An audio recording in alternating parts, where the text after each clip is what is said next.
여러분 안녕하세요. 광T입니다. 오늘부터 사단원 들어가 보겠습니다. 사단원은요 겪은 일을 써요 라는 주제예요. 그래서 오늘은 첫 번째, 두 번째 시간 가져볼 예정이에요. 자, 오늘의 주제는요 호응관계를 생각하며 겪은 일이 드러난 글을 읽어보는 겁니다. 읽어보는 거니까 지금부터 잘 따라보세요. 이번 단어는 무엇을 배울지 한번 잠깐 보겠습니다. 124쪽에서 125쪽인데요. 그림을 보면 이렇게 돼 있습니다. 이렇게 쳐봐봐요. 지금 무엇을 보고 있죠? 바로 글을 보고 있단 말이에요. 근데 컴퓨터에 온라인 게시판에 있는 글을 보고 있어요. 글을 보고 있는데 어떤 댓글이 달렸어요? 딱 보면 주찬이라는 친구가 댓글을 달아주고 있어요. 재미있게 잘 읽었어. 동생 머리를 쇳덩어리로 표현한 부분이 재밌었어. 그런데 별로 좋아 보였다는 별로 좋아 보이지 않았다로 바꿔야 어울릴 것 같아 라고 이렇게 얘기해주고 있네요. 그래서 이 친구가 지금 주찬이가 제가 실수한 부분을 알려주었어요. 고맙다고 댓글을 써야겠어요 라고 이렇게 얘기를 하고 있습니다. 그러면 우리가 글쓴이가, 우리뿐만 아니라 글쓴이가 문장을 쓸 때 무엇을 고려해야 할까요? 그게 바로 호응관계라고 볼 수 있겠죠. 그래서 우리가 이 단어에서는요 호응관계를 생각하며 겪은 일이 드러나는 글 읽기 오늘 배운다 그랬죠? 그 다음 이어서 문장 성분의 호응관계 알기, 겪은 일이 드러나게 글쓰기, 다음 매체를 활용해 겪은 일이 드러나는 글 쓰기, 이번 매체를 활용하게, 그다음 마지막엔 우리 반 글 모음집 만드는 것까지 이렇게 포함해 볼 겁니다. 오늘 첫 번째니까요. 오늘의 목차예요. 문장의 호응 관계에 대해서 여러분들 복습해 보겠습니다. 잘 기억을 해야겠죠? 그 다음 이어서 호응 관계 고치는 걸 해볼 거예요. 자, 호응 관계 복습하기입니다. 우리 1학기 때 배웠어요. 잊지 않았겠죠? 이거 진행해 볼게요. 자, 저게 뭐죠? 뭐가 터졌다. 무엇이 터졌다. 무엇이 뻥뻥뻥 하고 비누방울이 터졌다. 비누방울이 터졌다. 그 다음 누가 류현진 선수가 뭐를 던지고 있나요? 무엇을 던지고 있어요? 바로 야구공을 던지고 있습니다. 야구공을 던지고 있어요. 다음 우리 우리나라의 자랑스러운 가수죠. 방탄소년단이 UN에서 뭐 하고 있죠?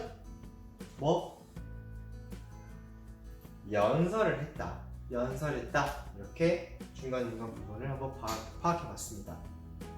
자, 그래서 우리가 배웠던 가장 중요한 거는 문장에서 동작이나 어떤 상태, 이 주체가 되는 말을 바로 가장 기본적인 주어라고 했고요. 주어의 움직임, 상태, 그리고 성질 이런 거를 풀이하는 말, 그게 바로 서술어라고 했죠. 그래서 주어와 서술어는 우리가 문장 속에 꼭 들어있다고 했습니다. 그 다음에 문장에서 동작의 대상이 되는 말, 그게 바로 목적어라고 했죠. 그러면 새가 소리를 냅니다 라고 했을 때 새가 주어, 소리를 목적어, 냅니다, 서술어 이렇게 되겠죠. 근데 목적어 같은 경우는요 꼭 들어갈 때가 있고 빠질 때도 있어요. 나는 노래한다. 목적어 필요 없죠? 그러니까 목적어가 필요한 경우가 있고 필요 없는 경우도 있지만 주어랑 서술어는 꼭 필요하다는 거 알아두시면 되겠습니다. 자, 그래서 방금 얘기했듯이 누가 무엇이, 그래서 무엇은, 무엇은, 무엇이가 이렇게 하는 건 주어라고 했고요. 무엇을 이게 목적어, 무엇이다, 어찌하다, 어때하다 이렇게 뭐뭐다로 끝나는 건 서술어라고 했습니다. 기억 잘 하시겠죠? 주어, 목적어, 서술어. 주어, 목적어, 서술어. 시작합니다. 자, 또 복습을 좀 더 해볼게요. 다 이거 1학기 때 한 거예요. 자, 내일 친구를 만났어. 아니면 친구를 만날 거야. 그러니까 이미 만난 건가요? 아니면 앞으로 만날 건가요? 앞으로 만날 거기 때문에 내일 친구를 만날 거야. 난 할아버지께서 잔다, 주무신다. 당연히 높여드려야 되니까 주무신다가 되겠죠. 다음 바다가 보였다. 바다가 보았다. 바다가 혼자 나타나가지고 눈이 바다한테 눈이 있어갖고 본 게 아니죠. 바다가 나한테 보인 거죠. 이런 것들을 생각해봤고요. 좀 더 가보면 민수의 할머니께서는 부산에 있다 계신다. 할머니는 높여야 하는 존댓말 이상이기 때문에 있다 계신다 계신다가 되겠고요. 내일 체육 시간에는 반려구를 했다 할 것이다. 할 것이다. 했다는 이미 지나간 거죠. 할 것이다가 앞으로 있을 예정이니까.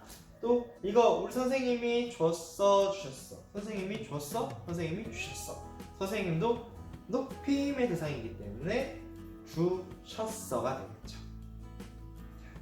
다음 치킨이 오븐 속에서 너릇너릇 굽는다 구워진다. 바로 구워진다가 되겠죠. 치킨이 혼자 나타나가지고 혼자 오븐 속을 막 엉금 기어가가지고 호바닥 하면서 이렇게 노릇노릇 구워지진 않겠죠. 아무 구워지진 않겠죠. 혼자 굽는 게 아니고 본인이 치킨 자체는 구워지는 거겠죠. 어제 계단에서 넘어져서 다리를 다친다 다쳤다 다칠 것이다. 어제 이미 일어났어. 그러면 바로 답이 딱 나오죠. 뭐예요? 다쳤다. 그죠? 승민이가 친구들을 웃겼다 웃었다. 승민이가 친구들을 어떻게 만들었어요? 친구들을 웃긴 거잖아요. 웃겼잖아. 그죠? 다음 선생님께서 재환이가 박수를 치셨다. 지금 치셨다예요. 셨다. 높임말이에요. 높여줬네요. 그러면 재환이가 높일까요? 선생님이 높을까요? 선생님께서가 되겠죠. 선생님께서 박수를 치셨다. 이렇게 되겠습니다. 그 다음에 내가 모기가 팔을 물렸다. 팔을 물렸다. 모기가 팔을 물린 건가요? 모기한테 그 작은 애한테 팔이 물린 건가요? 아니죠. 내 팔 자체가 물린 거죠. 내 팔이 모기한테 물린 거죠. 그러니까 내가가 되겠죠. 다음 민식이가 선생님께서 공을 멀리 던졌다. 던졌다네요. 던지셨다 아니고 던졌다. 그럼 누구? 민식이. 우리 민식이 되겠습니다. 자, 그래서 시간을 나타내는 말과 서술의 호응을 할 때는 어제, 지난주, 지난달 이렇게 과거랑 나타냈을 때는 뭐뭐 했다, 쌍시옷이 들어가는 거고요. 오늘, 이번 시간 이렇게 현재와 관련됐을 때는 뭐뭐 한다, 뭐뭐 하다. 오늘은 뭐뭐 한다, 오늘은 뭐뭐 하다. 이렇게 갈고요. 내일, 다음 주, 내년 이렇게 미래를 나타낼 때는 뭐뭐 할 것이다. 이때도 마찬가지로 뭐뭐 한다의 의미가 될 수 있어요. 왜냐면 오늘은 오늘인데 오늘 뭐 6교시 아니면 2시간 뒤쯤에 할 거면 나 오늘 뭐 할 거야 이렇게 하잖아요. 그럼 미래가 되는 거죠. 그래서 이렇게 진행을 해봤습니다. 다음 높임의 대상을 나타내는 말과 서술의 활용은 선생님, 할머니, 할아버지, 아버지, 어머니 이렇게 높임, 존댓말을 쓰는 대상 같은 경우에 그럴 경우에는 뭐뭐 하신다, 하셨다 등 주로 시, 셔 이렇게 높임말이 들어간다는 걸 알아두시면 되겠습니다. 이게 존댓말이에요. 그다음 동작을 당하는 주어와 서술어의 호응입니다. 물건이나 사람이 무언가에 당했을 때는 그때 이렇게 들어가죠. 희다, 겼다, 혔다 이렇게. 내가 없는 거면 없는 건데, 내가 엎인 거면 엎이다. 내가 웃는 거면 하하하 웃는 건데, 누가 나를 웃긴 거면 웃겼다가 되는 거고, 내가 잡은 건지 아니면 공이 나한테 잡힌 건지 그런 것들을 잘 판단하셔야겠죠.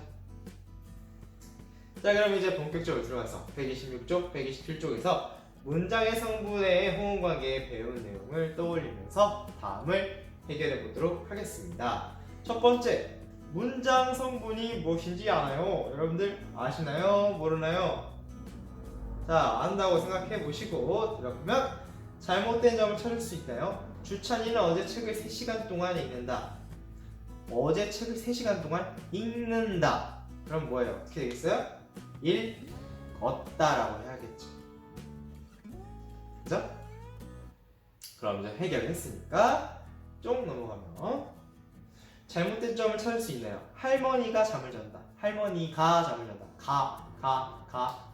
어떻게? 할머니 깨서 잠을 잔다가 아니고 주무신다. 높임을 해줘야겠죠? 그럼 또 해결했으니까 키와 몸무게가 늘었다. 키도 늘고 몸무게도 늘다. 이거 좀 이상하죠? 그럼 이럴 때는 키가 크고 몸무게가 늘었다가 되겠죠? 다음 마지막이네요. 자, 문장 성분의 호응 관계를 잘 이해했군요. 이제 글을 읽어봅시다. 여러분들이 너무 잘 해결했습니다. 좋아요. 이제 들어가 봅니다.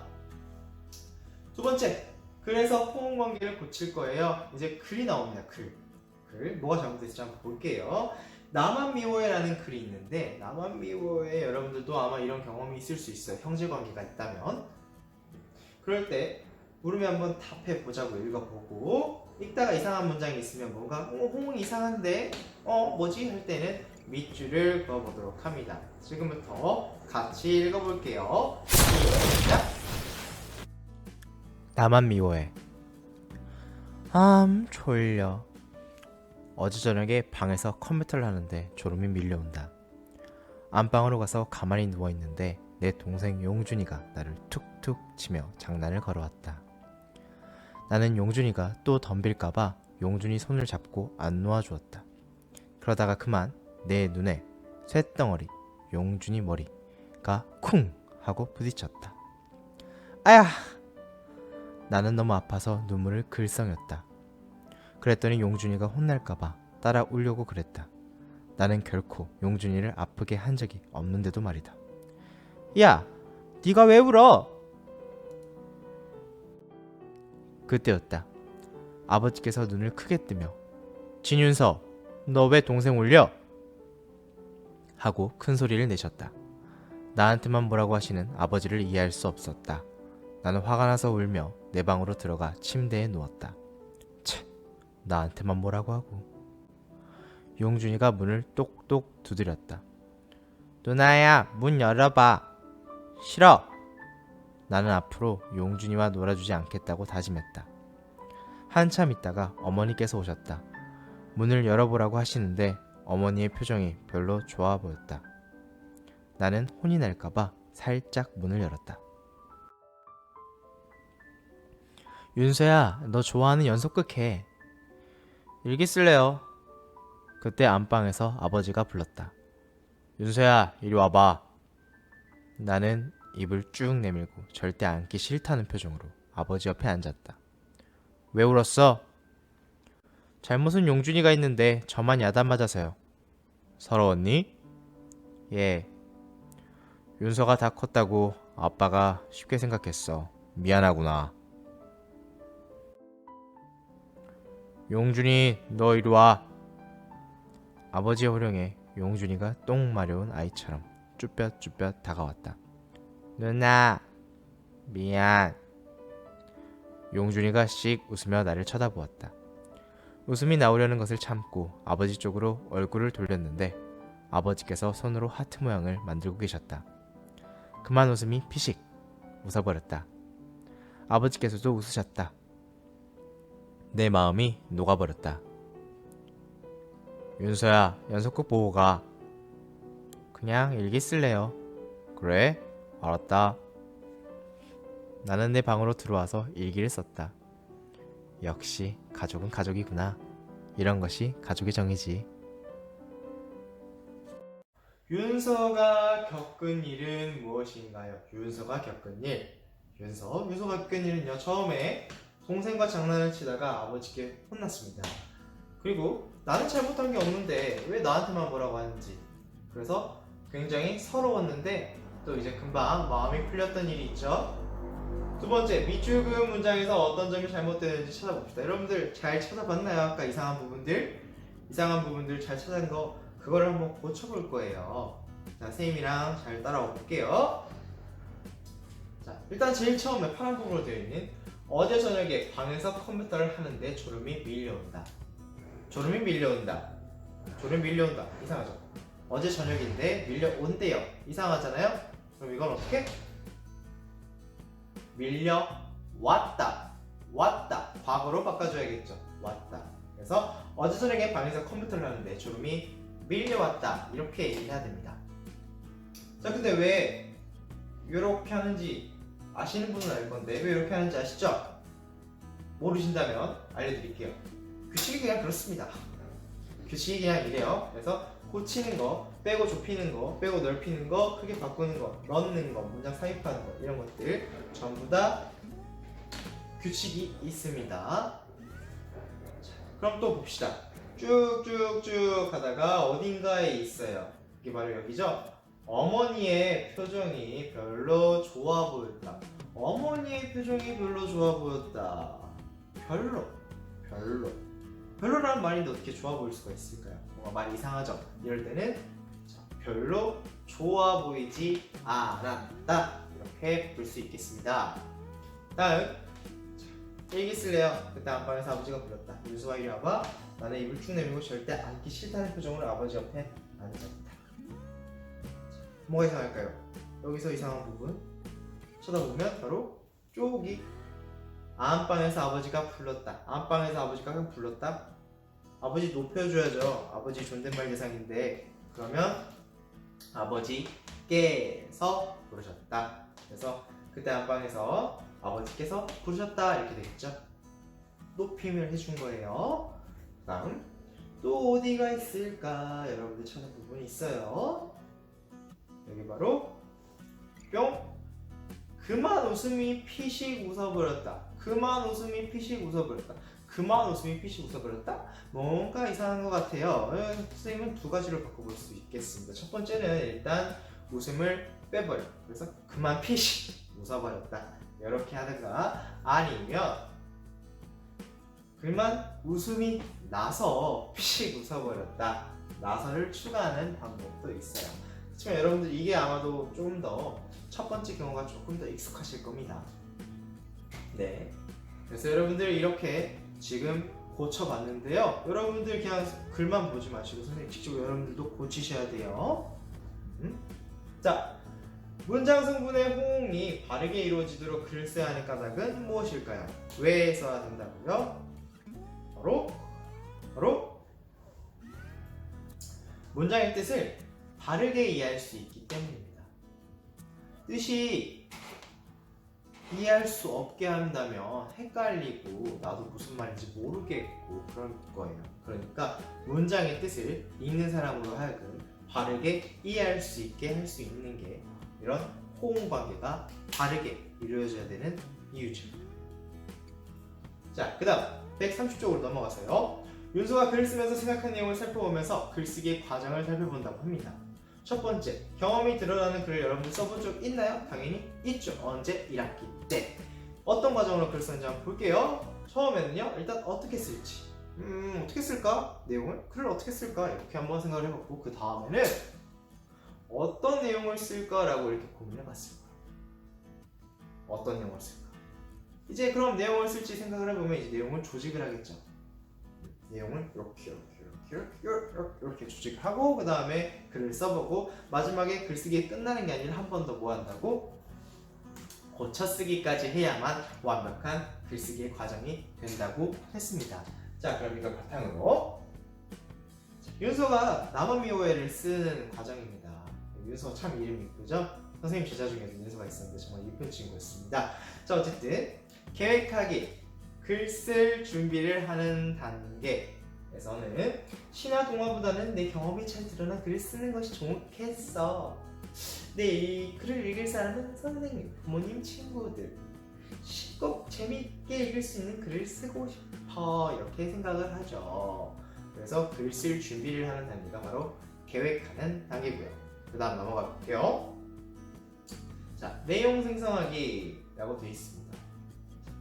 부모님께서도 읽으실 테니 우리 가족과 있었던 일을 써볼까?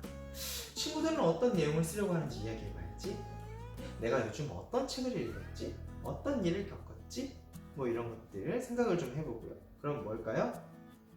쓸 내용을 떠올리는 단계입니다. 쓸 내용을 떠올려야지. 뭘 쓸지, 무슨 일이 있었는지, 누가 있었던 일을 쓸 건지 이런 것들을 생각하는 거예요. 그럼 일이 있었던 차례대로 글을 쓸까? 아니면 일이 생긴 까닭? 내 느낌? 화해한 일? 세 부분으로 나눠서 쓸까? 이 내용은 끝부분에서 내 생각이 잘 드러날 것 같다. 쓸 내용 가운데서 비슷한 내용을 서로 묶어볼까? 이렇게 하는 게 바로 쓸 내용을 뭐 하는 단계? 네, 쓸 내용을 나누는 단계고요. 이 단계는 바로 내용을 조직한다고 했습니다. 아까 조직을 한다고 했죠? 어떤 내용을 쓸지 생각했으면 내용을 조직하고요. 이렇게 나눠서 조직을 합니다. 그 다음 대화 내용을 실감나게 쓰면 읽는 사람이 더 흥미롭게 읽을 수 있을 거야. 용준이 모습을 좀 더 재미있게 표현해보자. 읽는 사람이 관심을 보일 만한 제목으로 무엇이 좋을까? 이런 것들을 생각하는 단계가 무슨 단계? 네, 표현하는 거고요. 이거는 직접 글을 쓰는 단계라고 했습니다. 표현하는 단계, 직접 글을 쓰는 거예요. 그 다음에 이제 문장을 좀 더 간결하고 정확하게 쓰려면 어떻게 고쳐야 할까? 읽는 사람이 이해하기 어려운 내용은 없을까? 문장 성분에 호응이 바르지 않는 부분은 없는지 살펴봐야지. 이런 것들이 바로 고쳐쓰기. 그래서 글을 고치는 단계라고 했습니다. 글을 고치는 단계라고 얘기했어요. 그래서 이렇게 고쳐쓰기까지 하면은 단계가 끝이 납니다. 자, 그래서 여기까지 여러분들 잘 써봤는데요. 오늘은 알아보는 시간이라서 이렇게 정말 배우고 글을 읽고 알아보는 시간만 가졌습니다. 다음 시간에는 우리가 호응관계에 대해서 조금 더 배워보도록 하겠습니다. 아시겠죠? 자, 여러분들 너무 고생하셨고요. 지금까지 강TV였습니다. 여러분들 수업 유익하게 보셨다면요, 꼭 구독과 좋아요 부탁드리겠습니다. 그럼 여러분들 다음 시간에 만나요. 안녕.